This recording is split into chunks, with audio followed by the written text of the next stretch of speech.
I started with a smaller company, two-man outfit. I've worked for two-man outfits to the medium-sized Canadian Natural Resources, Talisman, and the big and the small. So I've seen different economic models of how companies work. I fulfill different functions. If it's a small company, I take over a bigger area. If it's for the big companies, I take a specific area, a smaller function. I've been serving on London City Council since 1988. My educational background is from Western. I'm an honours degree in political science, and I have a specialty diploma in urban and regional government. Prior to me graduating, it was going to be my master's thesis was how to run and win a municipal election. I actually went out there and tried it, and I won, and I'm still looking forward to writing that final paper. So I've worked in the private sector, I've worked in the public sector, and I've worked in the not-for-profit sector. Over the past 4 years, I've had the opportunity to serve as an elected official as well. So outside of that, I have been a very active volunteer in this London community, but those portfolios and experiences, I think, uniquely qualify me for this role. Well, I mean, in 4 years, we've turned the corner on negativity. We're working together to get things done. We are thinking not just about ourselves, but we're thinking about building a community for our children and our grandchildren. From an economic perspective, we have more jobs. We have more prosperity. From a quality of life perspective, we're making decisions about how to make our neighborhood stronger. We have a more vibrant downtown. We have more young people staying in this community because they have jobs that can keep them here. Well, there's definitely going to be more jobs and lower taxes and better services. I think my experience is we'll put Londoners back to work. I think we'll be able to improve the way we deliver our services.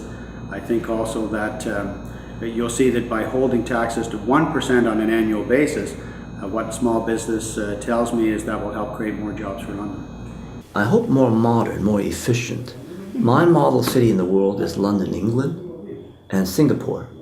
I like London, England with their modern looking building, world class. Singapore, they have some old historical buildings mixed in with world class finance buildings. So we can have villages in small areas and yet concentrated finance or business sectors. The buses will be much improved. We'll have started on a rapid transit program that will take 16 years to come to full implementation, but we're going to start on our priority routes right away. There's no question that we can make improvements in our transit. Instead of setting up more committees and plans, they're going to study this for a year at $1 million cost, the way they work. Talk to the transportation engineer. Talk to the executive of the LRT. How many more buses? What's the excess cost? Then let's get it done. The students that I talk to tell me LTC stands for long time coming. And I think they're really frustrated. They've paid for their bus pass. They would expect a better quality of service.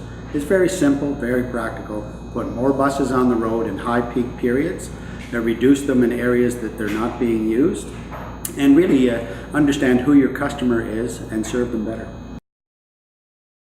It starts by a competitive tax rate. London is under duress. A lot of our manufacturing plants are being recruited to other communities. And so we have to remain competitive in southwestern Ontario. Our land prices have to be competitive, our tax rates have to be competitive, and we really have to show that City Hall really wants businesses to come here to create jobs for all Londoners, but in particular, people graduating from Fanshawe and Western. I know they like London, I know they want to stay here, but employment is their primary concern. The first 30 days as mayor, I want to call the 100 largest employers in the city. Besides City Hall, University, and the hospital, those are the largest employers. But underneath those, there's the next 100 companies. I want to call the CEO, the president, and the vice presidents maybe. Don't know, depending on time. What can I do as mayor to make your business more profitable, to make you happy? Do you have issues with the city? I want to resolve them.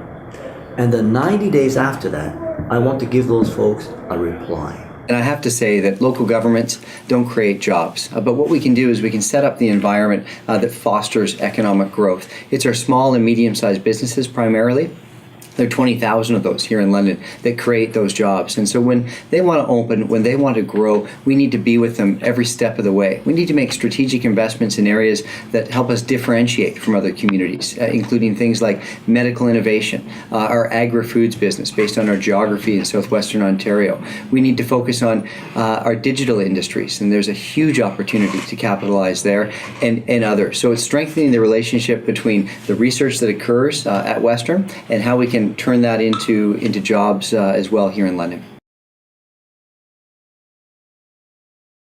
We have to make sure we have enough housing, appropriate housing, and transportation for the new arriving students into our city. I don't want them to come and say, gee whiz, London, nice university but terrible support structure.